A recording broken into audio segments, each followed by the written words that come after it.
এইখানে জনতার হাতে আছে ফয়সলা, আমি যাকে ভোট দিব ওরা বলবে রাজা। রানীর পেটের মাঝে রাজা নাই, রাজার ঘরে রাজা নাই, আমাদের মধ্যে মধ্যে বিধায়ক সাংসদ, এইটা ডিসাইড করতে হবে তোমায়। সেই জন্য মায়েরা মাসিরা কাকিরা দিদিরা, এবার না সোমেশ সোরেন না বাবুলাল সোরেন, এবার রামদাস মুর্মু। সোমেশ সোরেন কে বসে রাজার বেটা, দুবার ওয়াদের বাবা দুবার মন্ত্রী ছিল, কি ঘাটি আছে ওকে? সোমেশ দাদা কে রাজার বেটা। এই বাবুলাল সোরেন লম্বা লম্বা চুই কে?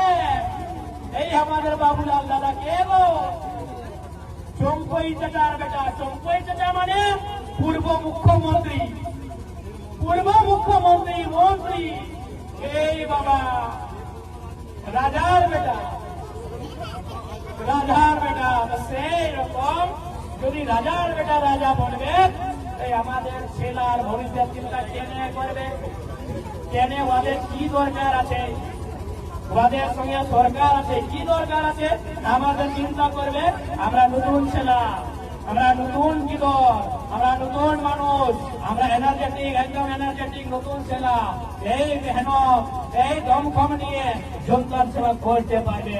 আমরা ভাবনা করছি, আমরা চিন্তিত হয়েছি কি আমাদের ভাইয়ের ভবিষ্যৎ কি হবে, আমরা চিন্তিত আছে কি আমাদের বোনের ভবিষ্যৎ কি হবে, আমরা চিন্তিত আছে কি নজওয়ান ছেলা যে পড়ালেখা আছে, এমএ বিএ পাস আছে, ওদের ভবিষ্যৎ কি। আর আপনি তো মোবাইল দেখে যখন বিধানসভা সেশন চলে, আমি গরমায় রাখি একাই